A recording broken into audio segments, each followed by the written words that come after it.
welcome back to the Mike's Madness YouTube channel. We're getting to the Thursday Thoughts edition of the show, of the YouTube channel, what have you. The radio station that I am with at school at Millersville. I'll leave the website in the description below. I also have the website to that on the pinned tweet on my Twitter profile. I'll put that in the description as well. And what they are doing is something really cool. Just before we get into the Thursday Thoughts, I guess podcast you can call it. I don't really know anymore. Shoot, what was I going to say? Oh yeah, before we get into the podcast here, or video or what have you, whatever. They're doing something really cool at WIXQ, the radio station I'm with at Millersville. They are doing this thing on their website, and I'll put the link to the website, and I'll put the link to the page of all this stuff.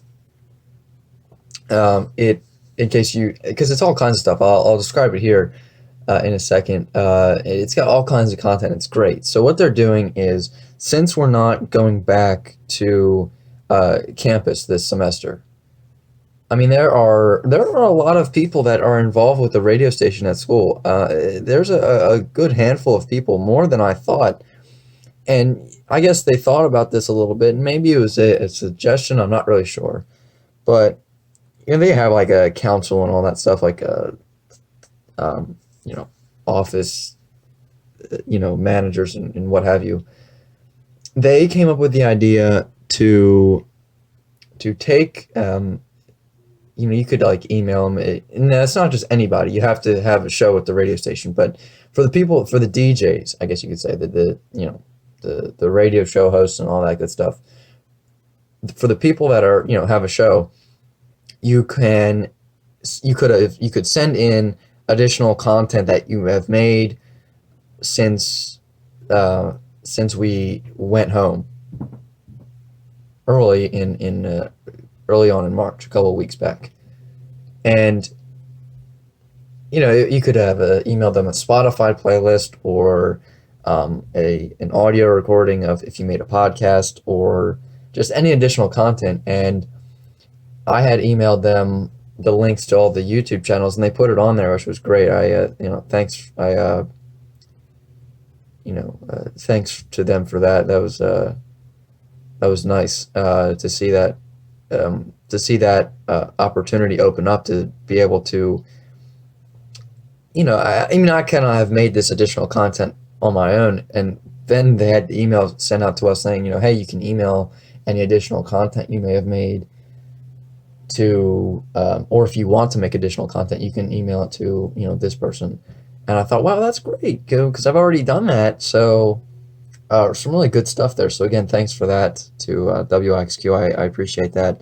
And also, before we get into this, a shout out, happy birthday to a couple friends, Kyle and Cole. So I hope, I know there's not much to do.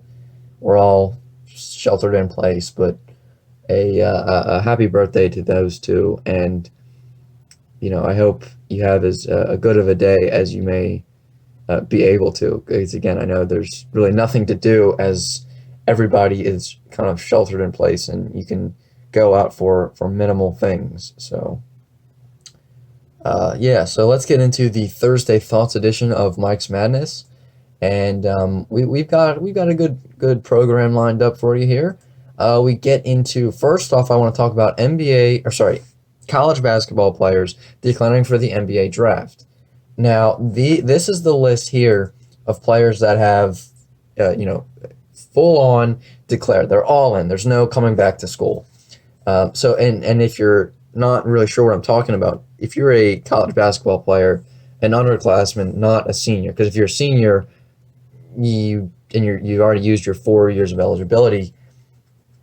You either get drafted or you move on with your life. But for these players that are freshmen, juniors, sophomores, what have you, you can declare for the NBA draft, and if you declare and you sign an agent, there's no coming back to school. But there's another thing where you can, quote unquote, they call it testing the waters. And what you can do is you can, it's like it's kind of like dipping your toes in the water, getting your feet wet. You're not going in the swimming pool, but you're just testing it out. That's basically what that is. You go through the process of the NBA draft as if you're going to be in the draft. But if you don't get the feedback from, the agents, or not the agents, but if you don't get the feedback you like from, all kinds of personnel and, um, the different trainers and the different team staff and all that, if you don't get favorable feedback and they're telling you, hey, you need to work on this, or this is this is a not a good spot of your game, this is going to really drag your draft stock down, then you can say, okay, look, I need to work on this. I'm going to be coming back to school. And there's a deadline for that, but you can still, there's two different things you can do. This is the list of players that have full on declared for the NBA draft. There's no returning back to school. There's no coming back to college. They've signed an agent, and this is according to NBC Sports. And so, I mean, look, that's not a huge pool of players. That's fine, but here's the deal. I think, look, I mean, there are some players where, just in general, not saying on this list particularly, but in general, there are players that they leave college after a year or two, and they go to the NBA draft. And here's the thing: they are so good that they could stay for 3 years and they'd still get drafted. Like, and just when I'm looking at this list here, a list of or a couple guys that come to mind when I'm thinking about that are Obi Toppin. I think maybe Anthony Edwards, and Trey Jones. Those are three guys that I think they could stay at school for as long as they could honestly use up all 4 years of eligibility and go to the draft, and they still get drafted at a really good spot. I think even so, they would be able to improve their game and really, honestly, probably get drafted at a better spot. But we're not going to talk about, you should stay at school, um, in order to have a better spot in the draft at a different date. But what I am kind of concerned about, and James Wiseman from Memphis had left college mid-season and started preparing for the NBA draft. But the concern that I have with these players is, especially the ones that from schools that did not do so well this year and were not really going to get into the tournament, and maybe not have, maybe may not have had such a lot of what are those people called? It's the word just left my mind. Scouts may not have had a lot of scouts going to their school, like Aaron Naismith from Vanderbilt, like Paul Reed from DePaul, like Reggie Perry from Mississippi State. Those three schools were probably not going to get into the tournament. Now, Tyrese Halliburton, I think he was a sophomore, I believe, and last year he played really well. So he was kind of a more known player. So I'm not so concerned about him. But when it comes to these schools like DePaul, Mississippi State, and Vanderbilt, with guys that not really that well known, and their colleges may not have gotten a lot of attention this season, I'm worried about just that in general. Just from a general standpoint, add into this thing of this list of issues with this declaring for the draft, the elephant in the room, the coronavirus deal. I mean, look, Everybody's sheltered in place. Nobody can leave the house unless you're going out for food or groceries or your job or whatever, an essential business or whatever. I'm not really sure why these players are declaring for the draft when you can't really go, and I've said this before, when you can't really go through the pre-draft processes properly. I mean, again, not even the players in the NBA are training and working on their game and even playing games. So I think even and when that comes into play, when the Corona deal comes into play, and that's pretty much putting everything on hold. Even the NBA draft date, that's kind of up in the air right now. And I mean that's going to affect things, and I'm going to get to that in a bit. But I'm surprised that we've seen so many players declare for the draft. I really am, because I mean even with Halliburton and with Malik Fitz and Okoro, and I mean honestly everybody on this list who's not named James Wiseman, Obi Toppin, Trey Jones, and I guess Anthony Edwards, because they're saying he could be the number 1 overall pick. With the exception of those 4 guys, everybody else on this list, I don't really think considered everything correctly or properly. Because again, how can you how can you go through these processes, and really get ready for the draft? You can't. I mean, you really can't, because again, nobody can leave the house. We don't know when this is going to end. It may not end till June, and they're probably most likely, I feel like they're going to push the draft back, but who knows? The NFL draft is still planned for this month, and we'll get to that in a bit as well. We'll get to that later. So, I'm really worried that, here's the other thing. Players are going to get drafted if there's a pool of players, right?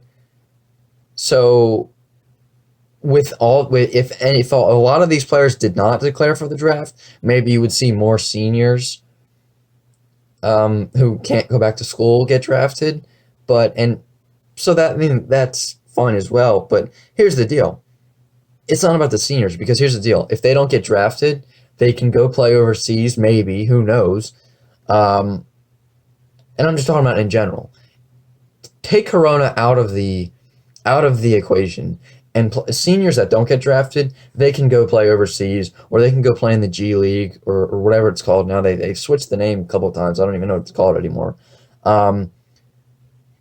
You can, or you just move on with your life and get a different job and start the next chapter of your life. But with these underclassmen, not seniors, again, junior, sophomore, freshmen that are declaring for the draft, it is, you have to kind of know that you're going to get drafted, because it's draft or bust. And sure, you can go play overseas, and you can go play in the G League as well. But here's the deal. Excuse me, sorry. Here's the deal. If you're an underclassman and you don't get drafted, you pretty much just burn your college experience, right? There's no going back to school once you've hired an agent. So, I just feel like, it's really unfortunate here, because a lot of these players, and the list is growing every day, and we'll get to the other list in a bit. But this is, again, another situation where I just don't understand how we can be going about this normally, because the circumstances are not normal. And it's just, problems are going to start occurring, and it's inevitable. So again, I don't really understand why so many players are starting to declare for the draft, when I think, look, you can't go through the process correctly and properly. So why not wait another year? Right? nobody knows when the NBA draft is really going to happen. Nobody knows when this season's going to start back up to finish. Nobody knows how it's going to finish. Nobody knows how the next season's going to start. Why would you declare for the NBA draft? Most likely out of this list, you'll probably get drafted and just be in such a state of uncertainty.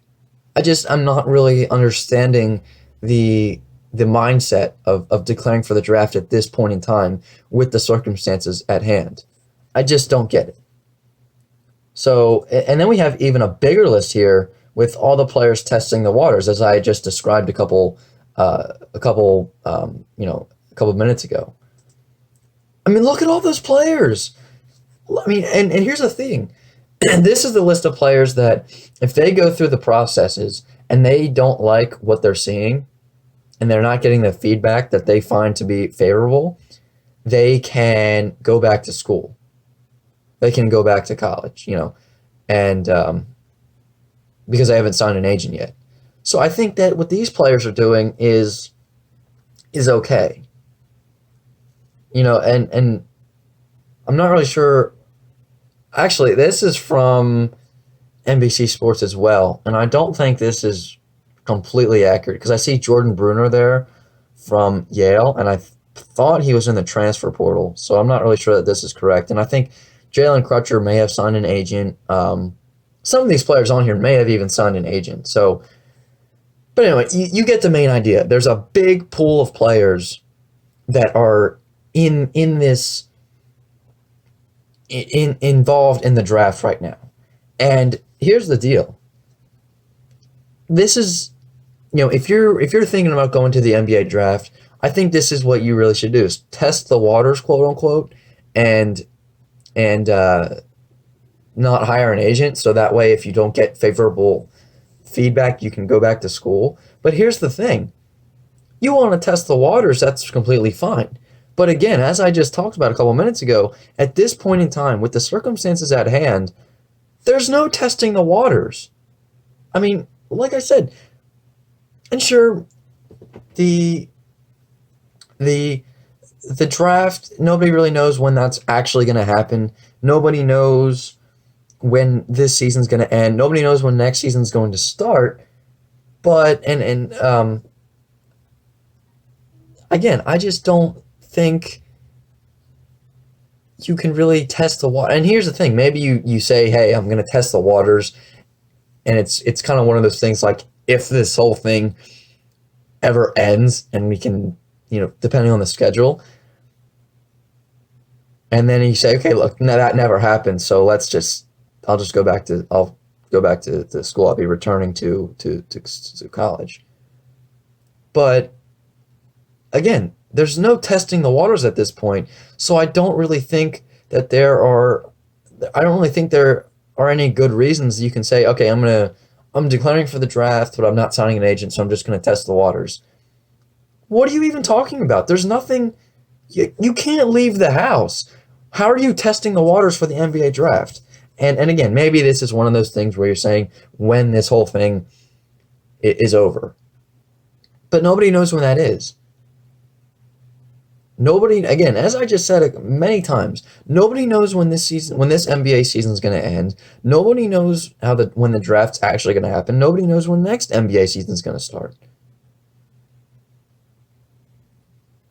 Many of these states in this country are having social distancing and sheltering in place orders until June.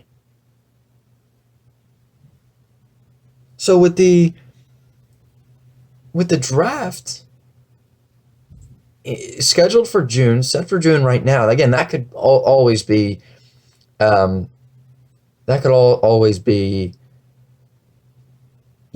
pushed back or whatever. I'm not understanding all these players putting their lives at stake. Because here's the deal: you hear so many times when, if you're a fan of a particular college or a particular school in college basketball, and there's guys that are going through this process of possibly declaring for the draft,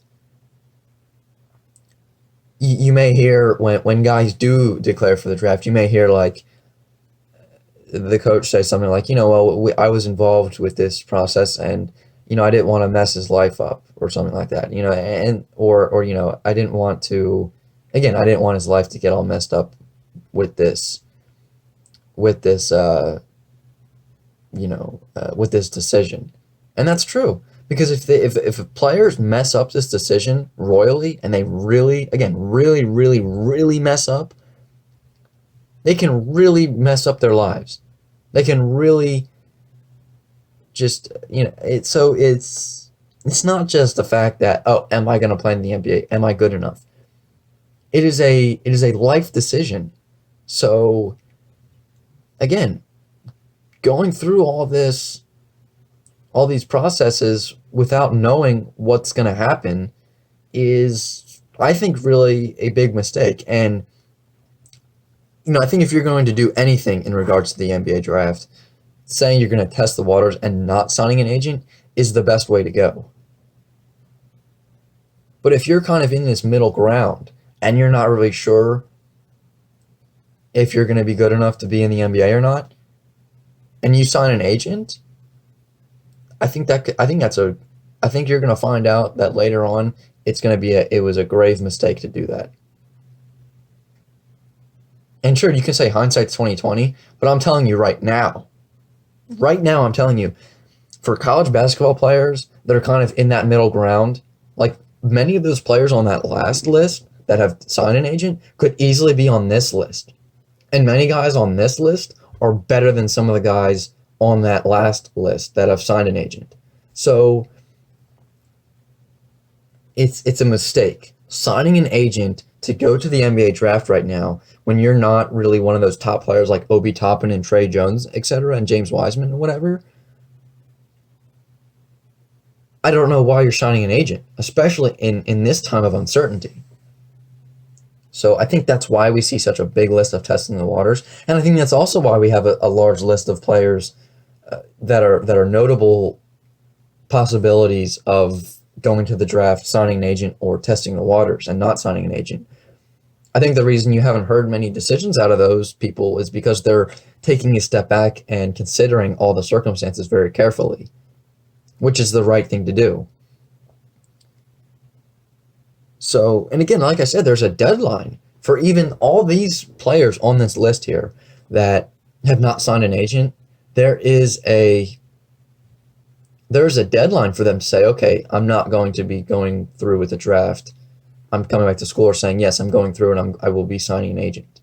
There's a deadline for that. Now, whether or not they'll push that back, who knows? You could be pushing that back or not. But I just, at this time of uncertainty, I'm not really sure how you can go through with all these pre-draft processes. Because again, many of the pre-draft processes are unavailable. So it's really odd to see a lot of these players saying that they're going to be starting to go through this process when you can't. And I mean, again, I really thought that a lot of these players look, here's the deal. If these players that think they can go into the NBA draft and think they can get drafted, I would think they would be on this list, testing the waters, not signing an agent. So this large list of players makes sense to me. But I'm even surprised that some of these players have even said they're going to test the waters at all. Because again, I don't know what testing of the water, I don't know what testing of the waters you're doing. There's nothing you can do right now. So I don't know. It's really something to think about. And I'm not really sure that everybody is considering this 100%. And I think, again, it could be a grave mistake. So moving on with that, and we get more college basketball news here. Latest update from the transfer portal, we have one of the Georgetown transfers, James Akinjo, point guard, transferring from Georgetown, as I just mentioned, he'll be going to Arizona. And Isaac McBride, point guard from Kansas, is transferring to Vanderbilt, and you'll see a couple of players here that are saying sitting one and one that says immediate. Now the transfer portal rules are that if you're going to transfer, you have to sit out a year before you can play. But you can also get a waiver that lets you play immediately, and that's what Jalen Johnson from Tennessee there at the bottom is doing. He got an immediate waiver. Now, the players that don't have a sitting one or immediate thing in there in parentheses, I believe are still going through the process of maybe getting an immediate waiver. I'm not too sure, you know, what what they might be looking to do. And again, there's more players out of this that are transferring, but these are just the notable ones that I had found. Alan Griffin, shooting guard from Illinois, had entered the transfer portal. As I mentioned in a previous video, Johnny Juzang from Kentucky will be transferring, and Maryland forward Ricky Lindo Jr. announced that he was going to be transferring as well after seeing his minutes immensely drop off in his sophomore season at Maryland. Now, Jarris Hamilton, small forward, transferring from Boston College to Maryland. I believe he'll be sitting out a year. That is the word right now. I'm not 100% sure, but that is kind of the word on the street, if you will. Makel Mitchell and Makai Mitchell, twins that had gone to Maryland and left the program in early December, I believe. They announced that they'll be transferring to Rhode Island, and no word on whether or not they'll be sitting out a year, I don't believe. I didn't see anything there. All that is according to CBS Sports. Now, we get into the latest coronavirus caused cancellations in sports, and recently we got the Wimbledon tennis championships at Wimbledon or whatever it's called. I don't know the correct wording for it or whatever. That got canceled. Again, not postponed, but canceled, so it won't be postponed to a later date or anything like that. And the British Open in golf is either been canceled or it's on the verge of being canceled. Like, it's only a matter of time. Now, look, I'm not a huge tennis guy, and I'm not a huge golf fan either. But at this point in time, with literally no sports on, like I said in a previous video, I was watching horse racing like it was March Madness. Like, I was so into it. And that was over the past weekend. Now, I understand, look, you can't have the Wimbledon championships and the British Open happening. I understand that. I'm not saying that they should play it, because, I mean, please be safe and cancel it and make sure everybody's healthy, and don't jeopardize people's health and people's lives. I'm not saying that I want them to go through and play it. What I'm saying is, had they had it, I probably would watch it, and I wouldn't have normally watched it, because there's literally nothing else in sports happening right now. Like, yesterday, I was watching NBA 2K20, March Madness mods or something. You take the customization part of NBA 2K20 and, you make it, you make college teams out of it, and you kind of put different logos on the court to make it look like March Madness. And I was watching it. And I believe there's so many of these different, NBA 2K simulations now. Pretty much everybody's doing them. And there's one with, there's obviously Maryland was going to be a top couple seed, top 4, top 5 seed. And, I believe there's one where they're playing tonight, and my dad's like, we're going to watch this because, so we're all kind of going a little nuts here. But again, I'm not saying that I want to see Wimbledon and the British Open being played. Like, I completely understand why they're canceling it. There's nothing wrong with them canceling it, but honestly, I probably would have watched it if it would have been on. So another disappointing cancellation there. Now, there were some rumors going on about the 4th of July as a possible opening day for Major League Baseball. And I think that would be great because, kind of a 4th of July is a thing that obviously we celebrate here in the United States, obviously. 4th of July is, when you think of 4th of July, you think of a cookout, at least what I think of, a cookout, um, baseball, and again, being like outside, being with family, being with friends. So I think 4th of July as the opening day could be like a really big event. It could be just a kind of just, hey, welcome back to sports. Welcome, everything is fine. The world is back. Just kind of a, and I was watching, I don't know what network it was, but they were saying that, it could kind of be like that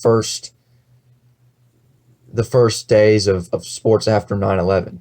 That could kind of be like what this would be like. Just kind of a reassurance, kind of just saying, look, we're back. Like everything is good. Sports are back. Everything is good. So a 4th of July MLB opening day, I think could really be cool. I would like to see that. And honestly, at this point, I don't care when sports come back. I just want sports back as soon as possible. But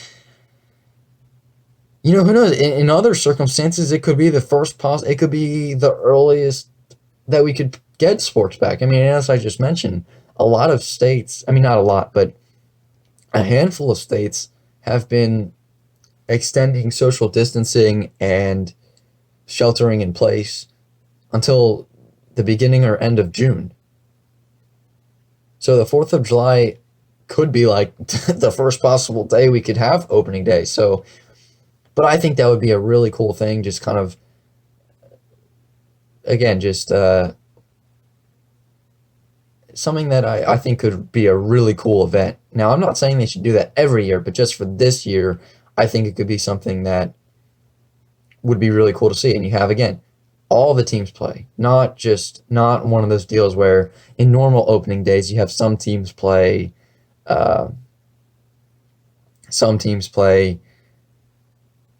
on the first real day of baseball, and then some teams have their opening day on the second day of the season schedule. No, every team plays. Okay, all the teams play, and I think that could be a really, really cool welcome back to sports type deal. So I think I'm for that. I think that would be really cool to see. Now, with the whole not really knowing where the NBA stands, getting back to that, there had been some proposed ideas about the NBA, having like a week or two of the schedule of the season whenever we get back to sports, and then going into the playoffs and having like a play-in game, a couple play-in games for the 8 and 7 seeds, which I think would be cool. But I have another idea. What if, now again, it's going to take some time for these players to get back in shape, get back into game shape rather. Let me just clarify that, game shape, not in shape at all, because these guys are staying in shape as much as they can. But I think you come back, you have a week or two of the regular season, and then you go into the playoffs. Now, I have an idea that I think would be really cool, and it would be awesome because, again, we didn't have NCAA March Madness tournament. We didn't have sports at the point that we come back, who knows how long it will be. But after not having sports for an extended amount of period and not having the biggest tournament in all of sports being played, I think it would be really awesome if they could have a way for all 30 teams to be competing in the NBA playoffs. And I think you'd have some like with 30 teams being with 30 teams in a tournament, there would be like a couple of double bye scenarios and like play-ins and all that stuff. But I think I think it would be really awesome to see something like that with all the teams involved. Like, who knows? Maybe you see some kind of upsets going on, and it just, again, it kind of helps solve the fact that we didn't have March Madness, and it kind of just gives us that gives us what we missed out on a little bit, if you will. So I mean, while that may not be the most practical scenario, I think that would be really cool to see. And that's something that I've just been thinking about, and I think I'd be all for that. Now, again, I don't really watch a whole lot of NBA. I mean, I do watch it every now and then, but I'm not like an avid NBA fan. But if they had that, I would certainly watch it. Now, again, that's me saying that now. Who knows? But I think once everything comes back to normal, if they had, I mean, I'm probably going to watch the NBA anyway, whenever sports come back, because I'm missing it so much. And we're only in like day 22 without sports, I think. And I mean, again, as I just said, I was watching horse racing like it was nothing, like it was crazy over the weekend. So I'm in deep, I'm deeply deprived of sports. So I think an all 30-team NBA tournament could be really awesome to see. I would like that. Now, in other news, the NFL draft is somehow still scheduled for this month. And as I've talked about this a few times, I don't get it. I really don't get it. Like I said, nobody can leave the house. We've had coaches get it. We've had NBA players get this disease. Now, most of them have, been cleared of it since they have, passed, they don't have it anymore. And I mean, the Knicks owner, James Dolan, had it. New Orleans Saints coach Sean Payton has it. I mean, look, all these notable names are getting this virus. And as I said about the NBA, the pre-draft processes are not really going on right now. The last pre-draft process we had in regards to the NFL was the Combine, and that was, early March, late February, I believe. And even at that time, we didn't have a lot of coaches. And I mean, there were a notable amount of coaches and front office members that didn't go because they were worried, just wanted to be safe. And what I had said about the pre-draft processes being, not really being able to be held for the NBA, times that by 1,000, and it applies to the NFL, who has a 7-round draft, or 8 rounds, or whatever it is. How can you still have it scheduled for this month? Like, it's not practical. It's, again, sure, you had a video of Tagovailoa sending in a video of him working out with, throwing the ball or whatever. But we're relying on videos. We're relying on players going in and doing their own thing. We're not relying on the structured processes that we operate the drafts off of, and the structured processes that we use for information, and we take that information and we apply it to how teams are going to draft, like their strategy. So, and as I said before, I don't know how teams are going to confidently draft a player. And in some cases, players that are going to be leading their team and leading their franchise and being franchise players, I don't know how you draft those players confidently without these pre-draft processes going on. And maybe it's an attempt to say, hey, there's no sports going on. We got to do something. We're gonna do this draft, and we're gonna do it. But that's not the right thing to do. I just don't get it. You're going to draft these players, and let's say you go with the draft. You're going to draft these players, and they're going to be sitting around for how long? OTAs are most likely not going to happen. Who knows about training camp? Who knows when the season's actually going to start? I mean, why are we having the draft this month? It just doesn't make any sense to me. It really doesn't make sense to me. How are you going to have a draft with, 7 rounds or whatever? I just don't get it. I really don't get it. You're going to have 100, 130, 150 some odd players, whatever the number is, drafted, and I don't understand the idea of having the draft this month.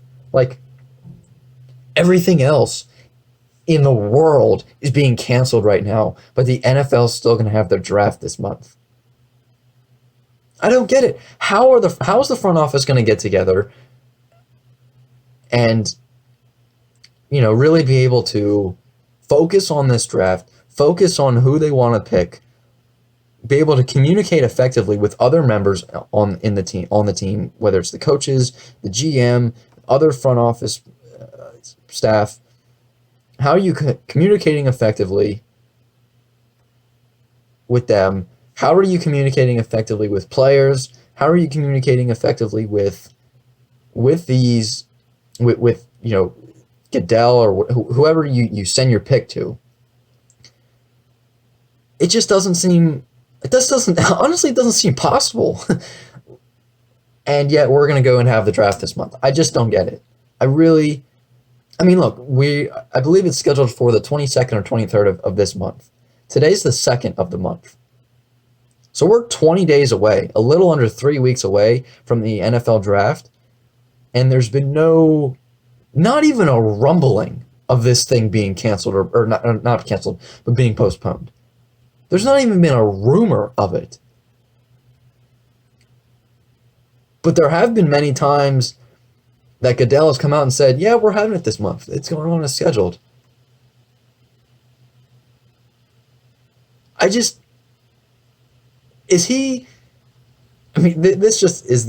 epitomizes how bad Roger Goodell is as the NFL commissioner.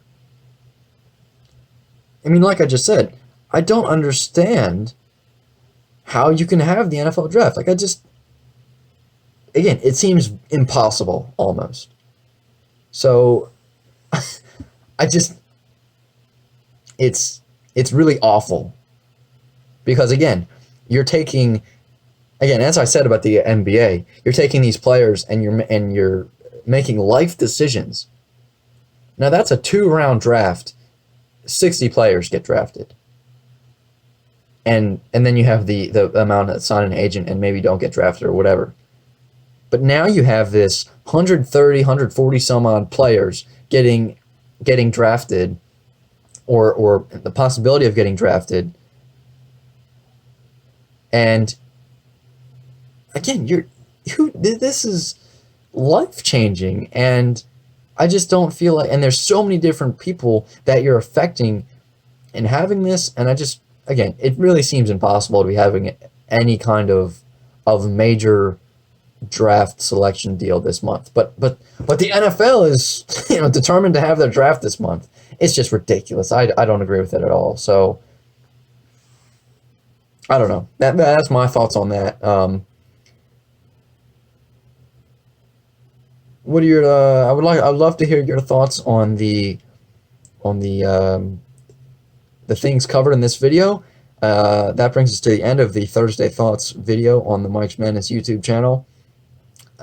If you did enjoy this, please give it a like. We're just starting out here on YouTube, building a brand, but 5 likes would be nice. If everybody who views this could give it a like, that'd be great. Subscribe for more content. We've only got 6 subscribers. That's fine. But subscribe for more content. We're again trying to build a brand here, and leave a comment below on anything that I had mentioned in this video, and your thoughts on anything that I mentioned, as I would love to hear what you guys think about the the things brought up in this video. So other than that, I'll be back in the next video tomorrow, which is our NCAA tournament simulation Sweet 16. So that'll be fun. So tune in for that. Look out for that. But other than that, I'll see you all, or not see you because I don't have a camera set up, which is fine. But I'll be back behind the microphone and behind the computer screen tomorrow. I'm out.